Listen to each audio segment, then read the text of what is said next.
اعوذ باللہ من الشیطان الرجیم بسم اللہ الرحمن الرحیم۔ سورہ ال عمران رکوع نمبر 13۔ وَإِذْ غَدَوْتَ مِنْ أَهْلِكَ تُبَوِّئُ الْمُؤْمِنِينَ مَقَاعِدَ لِلْقِتَالِ، اور جیسا کہ آپ صلی اللہ علیہ وآلہ وسلم اپنے اہل خانہ سے نکلے اور مومنوں کو اگلے مورچوں پر تعینات کر رہے تھے۔ واللہ سمیع علیم، اور اللہ تعالیٰ تو سننے والا اور جاننے والا ہے۔ اس 13ویں رکوع نمبر سے سورہ ال عمران کے اب متواتر 6 رکوع جنگ احد کے بارے میں بیان ہے۔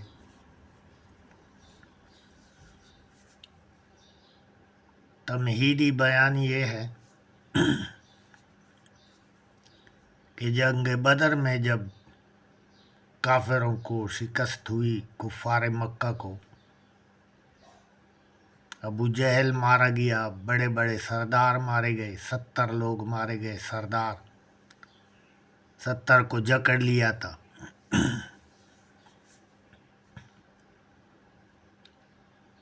تو کفار کے اندر بدلے کی آگ جل رہی تھی۔ وہ بہت زیادہ نہیں، 1 سال تک برداشت کرتے رہے اس اندر کی آگ کو، اور پھر بدلہ لینے کے لیے 3000 لشکر تیار کیا اور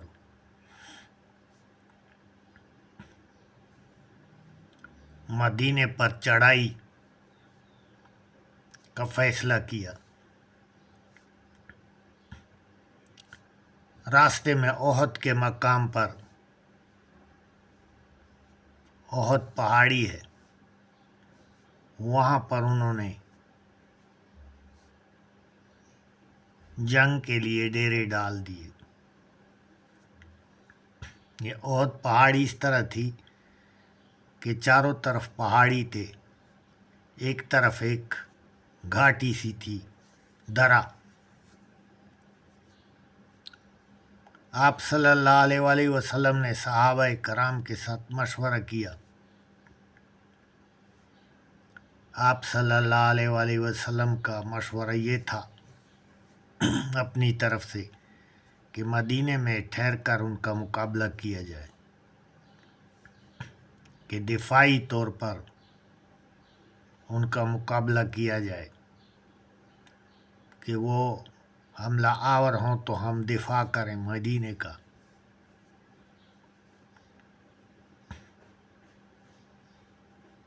عبداللہ بن ابی جو کہ منافقوں کا سردار تھا، ظاہراً تو وہ مسلمانوں میں شامل تھا، اس کے دل میں بھی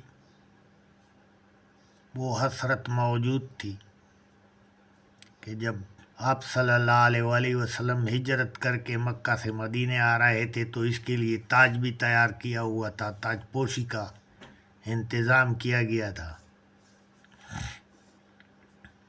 مگر چونکہ آپ صلی اللہ علیہ وآلہ وسلم مدینے آ گئے تو اس کی تاج پوشی رہ گئی تھی، اور پھر آپ صلی اللہ علیہ وآلہ وسلم پر لوگوں نے اعتماد کیا، اس کو چھوڑ دیا۔ بہرحال جو مدینے میں نوجوان تھے اور جذبہ رکھنے والے لوگ تھے، انہوں نے کہا کہ نہیں، ہمیں شہادت حاصل کرنی ہے، اللہ تعالیٰ کی راہ میں ہم نے لڑنا ہے۔ تو میجارٹی لوگوں کے مشورے کے مطابق آپ صلی اللہ علیہ وسلم نے 1000 جان نثار تیار کیے صحابہ کرام.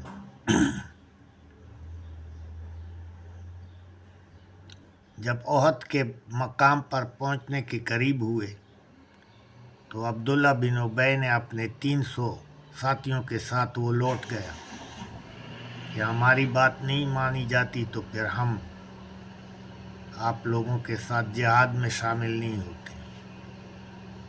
ظاہر ہے اس کی نیت پہلے سے ہی یہی تھی کہ مسلمانوں کو حوصلے خراب کرنے کے لیے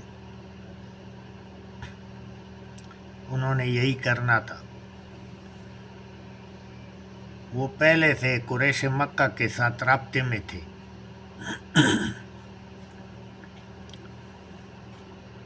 700 کا مقابلہ 3000 کے ساتھ ہوا.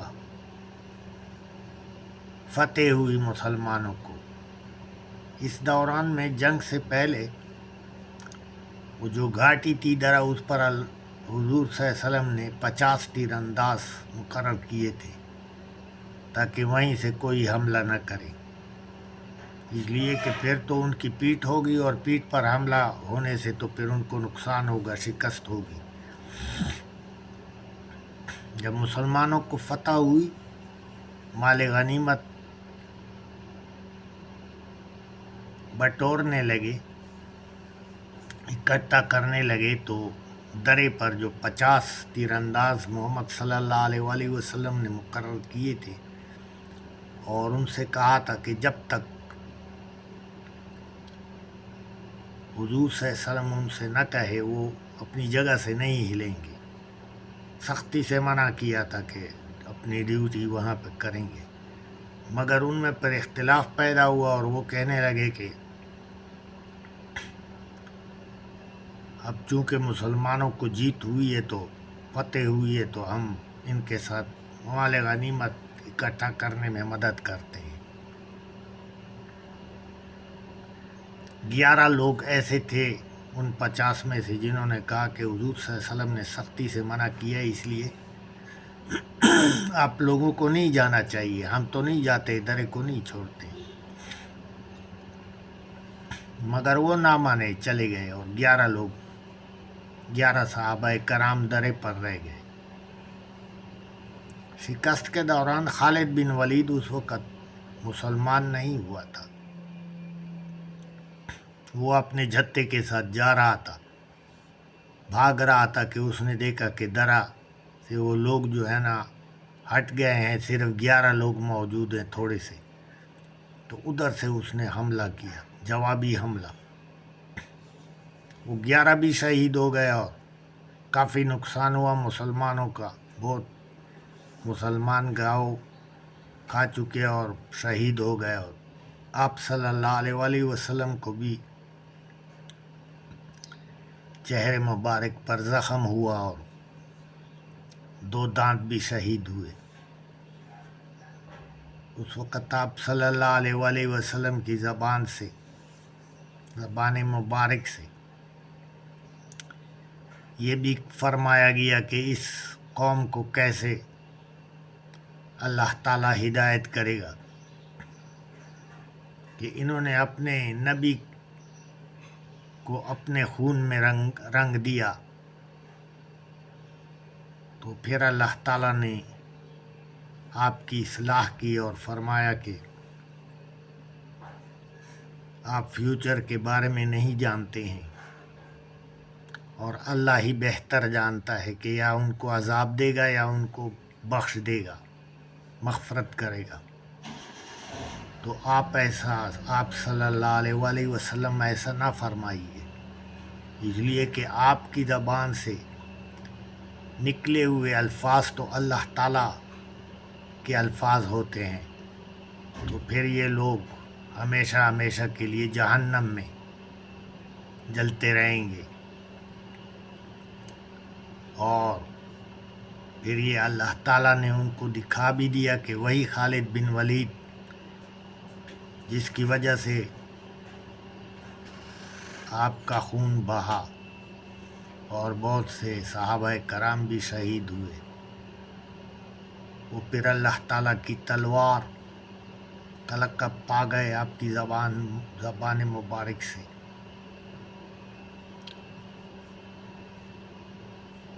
تو پھر صحابہ کرام نے آپ کو سہارا دے کر، اس لیے کہ آپ تو بے ہوش ہو گئے تھے، اور یہ افواہ بھی اڑ گئی تھی کہ آپ صلی اللہ علیہ وآلہ وسلم نعوذ باللہ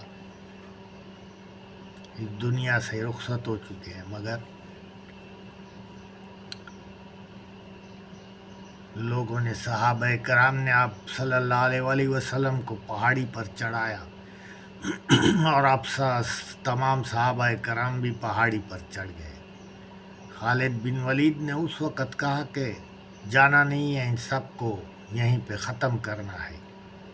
مگر ابو سفیان چونکہ وہ اس وقت وہی سردار تھا ان کا، ابو جہل تو مر چکا تھا، اس کو تو قتل کیا گیا تھا جنگ بدر میں. تو ابو سفیان کی بات مانی گئی. اس نے کہا کہ پہاڑ سے یہ ہم پر پتھر پھینکیں گے تو ہمارا نقصان ہوگا. اصل میں تو اللہ تعالیٰ نے ان کی حفاظت کی، اور پھر جنگ احزاب، جنگ خندق میں پھر اس کا ان لوگوں کا مکمل خاتمہ ہوا اور فتح مکہ حاصل ہوا. اس لیے کہ حضور صلی اللہ علیہ وسلم نے پھر فرمایا کہ اب تک یہ ہم پر حملہ آور تھے، اب ہم ان پر حملہ کریں گے. تو یہ تھوڑی سی مختصر سی ہسٹری تھی. اس کے بعد انشاءاللہ اگلے درس میں پھر یہ رکوع نمبر 13 شروع کریں گے.